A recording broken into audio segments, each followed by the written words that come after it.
¿Te preguntaste alguna vez por qué Yeshua se decía a sí mismo Hijo del Hombre y no Hijo de Dios? Interesante pregunta de la que hoy escucharemos respuesta en la voz de Liliana Hunter. Bienvenidos y comencemos.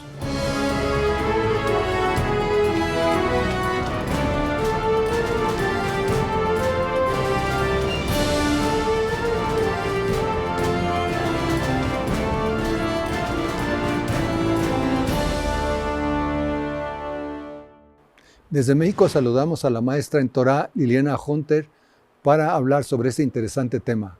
Saludos, Liliana, ¿cómo estás?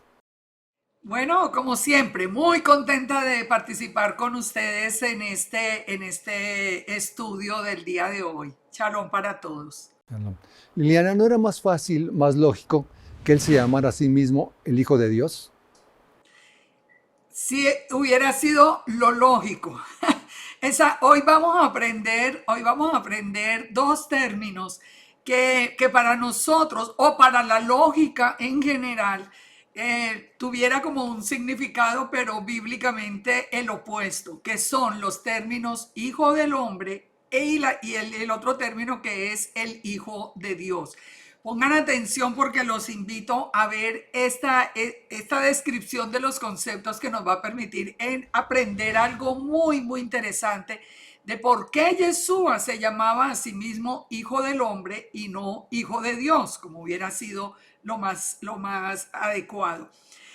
En Juan 13:13 dice la palabra, dice el mismo Yeshua, nadie subió al cielo, sino el que descendió del cielo, el Hijo del Hombre que está en el cielo. Entonces, aquí ya en principio estamos viendo algo que es muy interesante. La palabra Hijo de Hombre está relacionado a un ser divino que está en el cielo, que está a la derecha del Padre. O sea, ya empezamos a notar a través del lenguaje de Yeshua que el Hijo del Hombre está en el cielo y bajó del cielo y puede regresar al cielo. Entonces, fíjense, aquí vamos a empezar a ver un contexto muy interesante. Tengamos en mente ese concepto de que del Hijo del Hombre es el que está en el cielo. Cuando Yeshua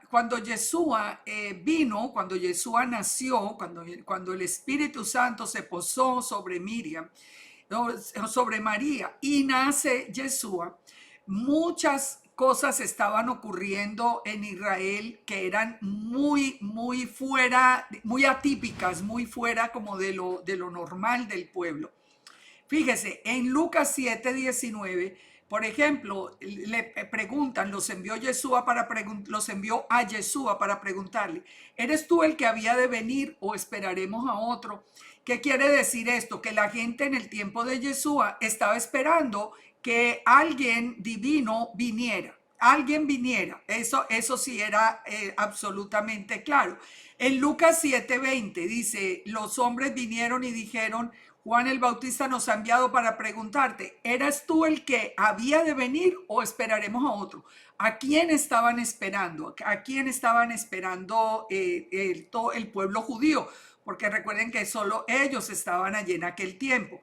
Ellos lo que sabían era con certeza que en ese tiempo iba a nacer el que había sido anunciado por el profeta Daniel.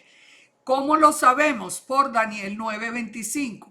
Dice Daniel 9:25, sabe pues y entiende que desde la salida de la orden para restaurar y edificar a Jerusalén hasta el Mesías príncipe, es decir, allí el pueblo estaba esperando que el Mesías naciera, el Mesías príncipe, porque Daniel dijo que desde que se diera la orden de restauración del templo hasta el tiempo del Mesías habrían 7 semanas y 62 semanas y se volvería a edificar la plaza y el muro en tiempos angustiosos.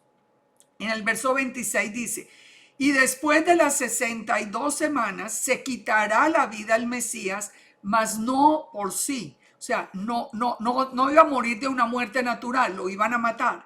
Y el pueblo del príncipe que ha de venir destruirá la ciudad y el santuario, y su fin será con inundación y hasta el fin de la guerra durarán las devastaciones.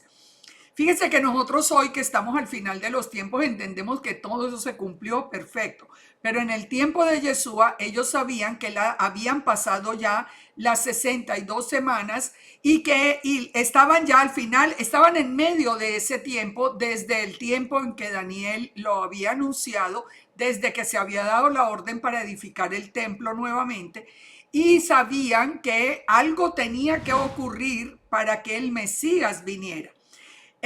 La pregunta que ellos se hacían era, bueno, ¿quién va a ser ese Mesías y qué características va a tener ese Mesías?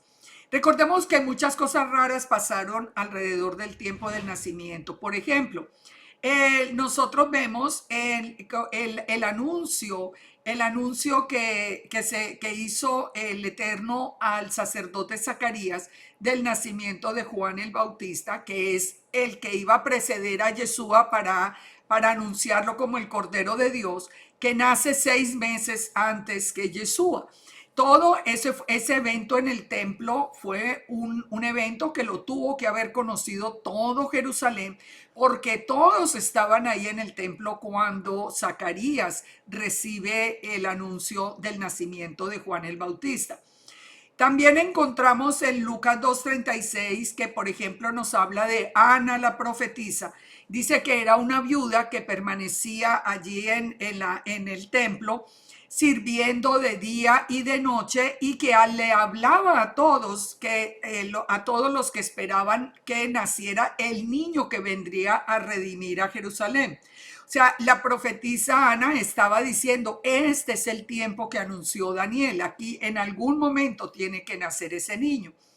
Recuerden también que cuando Yeshua nació, los pastores dieron el anuncio y se presentaron. Los ángeles dieron el anuncio y se presentaron a los pastores. Allí dice en Lucas 2:9 que se presentó un ángel del Señor y la gloria del Señor los rodeó de resplandor. Pero el ángel les dijo, no temáis, les voy a dar nuevas buenas de gran gozo, porque hoy ha nacido en la ciudad de David un Salvador que es el Mesías, el Señor. Hasta aquí siempre el anuncio es del Mesías. Daniel lo anunció en la muerte del Mesías príncipe. Aquí los ángeles están anunciando a los levitas, que eran los pastores que cuidaban los rebaños, les está anunciando el nacimiento del Mesías. También vino, por ejemplo, la persecución de Herodes contra todos los niños menores de 2 años, que ya sabemos que estaba relacionado con el temor que sintió Herodes por el nacimiento de Yeshua, porque los reyes, los magos de Oriente, los sabios de Oriente, le habían advertido que habían visto la estrella que anunciaba el nacimiento del Mesías. Nosotros vemos también, por ejemplo, ese relato de Lucas 2:46, donde Yeshua, estando muy joven, se sienta en medio de los doctores de la ley y les habla de tal manera que estaban todos asombrados de ver la sabiduría. Y la misma palabra nos dice que Yeshua crecía en sabiduría y en estatura. Es decir, si resumimos todo esto, estaban pasando, Jerusalén es muy pequeño. Si uno de ustedes, de las personas que nos están viendo, han ido a Israel, ustedes saben que Israel es tan pequeñito y Jerusalén es tan pequeño que cualquiera de estos eventos sacudía por completo la ciudad. O sea, el pueblo sabía que algo estaba pasando. Pero ¿a quién estaban esperando? Estaban esperando al Mesías. ¿Quién es el Mesías? La palabra Mesías está relacionada con la palabra rey y está relacionada con la palabra hijos de Dios. ¿Por qué? Bíblicamente, estamos hablando nomás bíblicamente. ¿Por qué? Porque recuerde que los reyes de Israel eran nombrados por el mismo Eterno, recibían el título de Mesías. Cuando uno estudia el Tanakh en hebreo, uno encuentra que el ungido, el rey ungido, tiene el título de Mesías. Así que Mesías es un rey de Israel. Los reyes anteriores eran simples seres humanos, pero fueron también llamados Mesías porque ellos tenían el título de rey. cuando ellos estaban esperando entonces por la profecía que iban a ser un Mesías, pero lo que nunca se imaginaron es que fuera el Mesías, fuera a ser el mismo Redentor. Ahí fue donde viene, ahí es donde viene el problema con lo del Hijo del Hombre. Miremos, sigamos mirando el tema del Mesías. En Marcos 15:32, por ejemplo, dice, el Mesías, el Rey de Israel, descienda ahora de la cruz. O sea, lo nombran Mesías, Rey de Israel, siempre van unidos. Juan 1:41, este halló primero a su hermano Simón y le dijo, hemos hallado al Mesías, que traducido es el Cristo. O sea, hallamos al Mesías. Y dice en el verso 49 que Natanael le dijo, Rabí, tú eres el Hijo de Dios, eres el Rey de Israel. Entonces, Hijo de Dios está ligado siempre al Rey de Israel. En Jeremías 23:5, por ejemplo, dice que aquí que vienen días, dice Yahweh que levantaré a David un renuevo justo y reinará como rey. O sea, Yeshua viene a reinar como rey, por eso él viene como Mesías. Pero en aquel tiempo estaban esperando que se levantara el Mesías, el Hijo de Dios. Zacarías 9:9 también dijo, he aquí que tu rey vendrá a ti justo y salvador, humilde y cabalgando sobre un asno, que sabemos que lo cumplió Yeshua. Todo esto nos habla de Yeshua como el Rey de Israel. Ahora, pero ¿cuál fue el problema? Que cuando Yeshua vino, él no se identificaba a sí mismo como el Hijo, como el Dios, el Hijo de Dios, sino como el Hijo del Hombre. ¿Y quién era el Hijo del Hombre? O sea, él era también el Hijo de Dios, pero él mismo decía en ese momento, yo soy el Hijo del Hombre. ¿Qué significan esos términos? Si a nosotros nos ponen a elegir, nosotros decimos hijo de Dios, quiere decir literalmente lo que la frase nos está diciendo, e hijo de hombre como en su naturaleza humana, pero es todo lo contrario. Hijo de Dios o rey de Israel podía ser una persona de naturaleza humana, pero el hijo del hombre solo podía ser divino. Hacía referencia, era a la naturaleza divina de Yeshua. Por eso cuando nosotros encontramos unas frases que levantaron tanta polvareda allí en medio de Jerusalén, como las de Marcos 2:10, cuando Yeshua dijo, para que sepáis que el Hijo del Hombre tiene potestad en la tierra para perdonar pecados. O sea, eso fue un escándalo. ¿Por qué? Porque un rey de Israel no podía perdonar pecados, pero el Hijo del Hombre, él estaba diciendo, yo soy el Hijo del Hombre y tengo potestad para perdonar pecados. ¿Cómo podía hacer eso? ¿Ellos sabían en su tiempo quién era el Hijo del Hombre? Sí. Ellos tenían toda la visión de Daniel muy clara.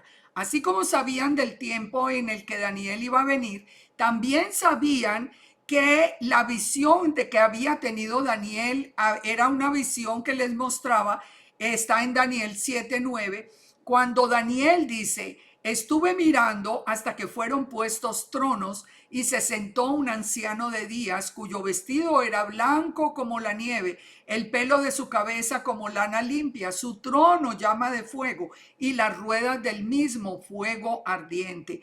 Un río de fuego procedía y salía delante de él y millares le servían y millones de millones asistían delante de él. El juez se sentó y los libros fueron abiertos. Entonces sigue diciendo Daniel, yo miraba en la visión de la noche y he aquí que con las nubes del cielo venía el Hijo del Hombre, un hijo de hombre que vino hacia el anciano de días y le hicieron acercarse delante de él. ¿Y qué recibió ese Hijo del Hombre? Le fue dado dominio, gloria y reino para que todos los pueblos, naciones y lenguas le sirvieran. Su dominio es dominio eterno que nunca pasará y su reino uno que no será destruido. Entonces, si nosotros analizamos esa visión, ¿qué fue lo que vio Daniel? Daniel vio cuando los ángeles traían a Yeshua, lo presentaban delante del Padre y como hijo de hombre recibía toda autoridad en los cielos y en la tierra. Noten que ahí está muy clara la figura del Padre y la figura de Yeshua.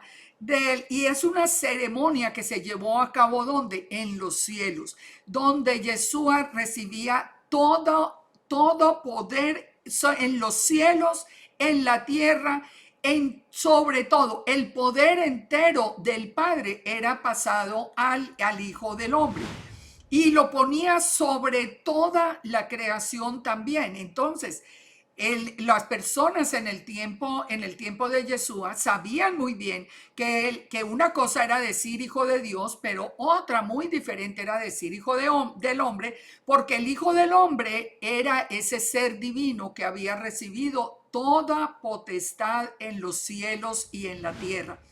Entonces, aquí es donde nosotros empezamos a entender por qué Yeshua se llamaba a sí mismo el Hijo del Hombre. La gente no lo entendía porque la gente decía, por ejemplo, pero ¿no es este Yeshua el hijo de José, cuyo padre y madre conocemos? ¿Cómo dice que él bajó del cielo? ¿Cómo es que dice que él bajó del cielo? Si él dice que él es el Hijo del Hombre, entonces tuvo y que él descendió del cielo. ¿Cómo es posible si nosotros, como dice Juan 6:42, si este es Yeshua, el hijo de José, cuyo padre y madre conocemos? Pero el Yeshua siempre reclamó, fue el título de Hijo del Hombre. Lo hizo, por ejemplo, con el paralítico, cuando traen al paralítico que él le dice, levántate, toma, tus pecados te son perdonados, levántate, toma tu lecho y anda. Y entonces le dice inmediatamente, para que sepáis que el Hijo del Hombre tiene potestad para perdonar pecados. El único, como decíamos, el único que perdona los pecados es el Eterno, pero Yeshua reconoció que él tenía toda la autoridad.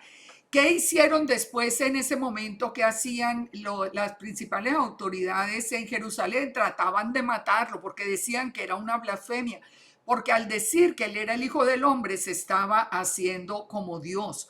Pero nosotros sabemos que es verdad. Por ejemplo, si nosotros seguimos leyendo el mismo Marcos 2, y nosotros vamos a encontrar que caminando por los sembrados en un Shabbat, en un día de reposo, Yeshua mismo dice, el Hijo del Hombre es Señor del día de reposo. O sea, él se nombra, fíjense que no dice yo soy el Mesías y soy el Señor del día de reposo. No, dice yo soy el Hijo del Hombre y soy el Señor del día de reposo.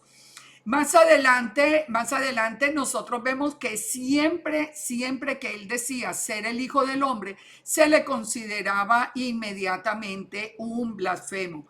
En Marcos 8:27, por ejemplo, él le pregunta a los discípulos, les dice, ¿quién dicen los hombres que soy yo? O ellos le respondieron, unos dicen Juan el Bautista, otros que Elías, otros algún otro de los profetas.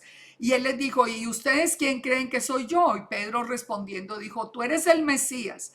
Pero mandó a que ninguno dijera eso y comenzó a enseñarles que era necesario que el Hijo del Hombre padeciera mucho y fuera desechado por los ancianos, los principales sacerdotes y los escribas. Aquí es donde viene la clave. ¿Por qué no podía ser el Hijo del Hombre sino por qué no podía ser el Hijo de Dios sino el Hijo del Hombre? Porque el Hijo del Hombre era Isaías 53, el que iba a morir por los pecados nuestros. Recuerden, hijo de hombre es un ser divino. Hijo de Dios podía ser también un ser humano. Un ser humano no podía morir por el pueblo. Primero, porque es que el Eterno no acepta sacrificios humanos. Y segundo, porque no existe un ser humano que no peque. Y el Isaías 53 nos dice a nosotros muy claro que el siervo sufriente nunca pudo haber pecado. Es decir, el único que podía venir y podía morir por nosotros en la cruz era el Hijo del Hombre que Daniel había visto en la visión, que recibía todo el poder, porque es un ser divino, es la imagen visible del Elohim invisible, es la gloria misma del Eterno, es su palabra y nunca había pecado. Entonces allí es donde nosotros entendemos que en la primera venida Yeshua aparece como el Hijo del Hombre, como ese ser divino sin pecado que vino a dar la vida por nosotros. Por eso él no estaba anunciando que él era el Mesías. En la transfiguración, por ejemplo, cuando él aparece en la transfiguración, él les dijo, no le digan a nadie de lo que vieron hasta que el Hijo del Hombre haya resucitado. Él era el único que podía morir, porque era ser divino, no tenía, lógico, por ser ese ser divino, no tenía ningún pecado. Entonces, el hecho de que Yeshua se hubiera llamado a sí mismo el Hijo del Hombre es por su naturaleza divina. Y cuando recibió el título y cuando recibió el poder que él tenía, ya lo vimos en la visión de Daniel. Una conexión que nosotros no habíamos hecho antes y que es muy importante de entender, porque el mismo Yeshua dijo que el que venía de nuevo es el Hijo del Hombre. Ustedes verán al Hijo del Hombre descendiendo con gran poder. El Hijo del Hombre se va a sentar en el trono de gloria. O sea, Yeshua siempre dijo, míreme que yo soy divino. Yo soy el Hijo del Hombre, el que vio Daniel en la visión. Muy bien. Liliana, según lo que dices, el término hijo de hombre, el hijo del hombre se refiere a la naturaleza divina. El hijo del hombre y nosotros, el hijo del hombre es naturaleza divina, e hijo de Dios puede ser, también lo cumple Yeshua cuando venga a reinar, porque cuando él venga a reinar, él viene, porque él vuelve a ser uno con el Padre.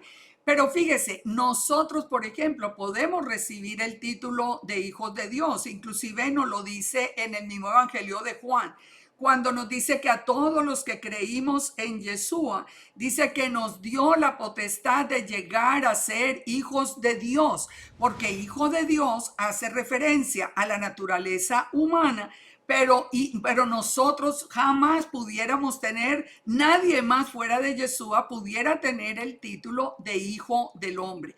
Por eso cuando nosotros entendemos esta diferencia y volvemos a leer los evangelios, encontramos como una revelación muy linda. ¿Por qué todos se ponían delante de Yeshua para acusarlo de blasfemia, diciéndole, pero es que usted se está haciendo como Dios? Es decir, usted está diciendo que es Dios. Y sí, es que Él es la imagen visible de Elohim. Es que Él es Dios sin duda. Es que nosotros no podemos tener ninguna duda que de tal manera nos amó el Eterno, de tal manera amó Dios al mundo, que envió su propia palabra, su propio Hijo, su propia gloria. No, Él la envió, la puso en la forma de un hombre para que pudiera hacer ese sacrificio por nosotros. Pero lo envió con todo el poder en los cielos y en la tierra. Por eso Yeshua podía caminar sobre el agua. Por eso Yeshua podía sanar enfermos, podía abrir los ojos de los ciegos. Por eso él tenía toda la autoridad sobre las huestes de maldad. Yeshua tenía toda la autoridad que le había sido dada. Y algo que nosotros no habíamos relacionado era la visión de Daniel con la identidad de Yeshua como el Hijo del Hombre. Así que en todo nosotros, cuando ya entendemos esto, entonces ahí sí sabemos, cuando nos dice Mateo 25, cuando el Hijo del Hombre venga en su gloria y todos los santos ángeles con él, se sentará en su trono de gloria.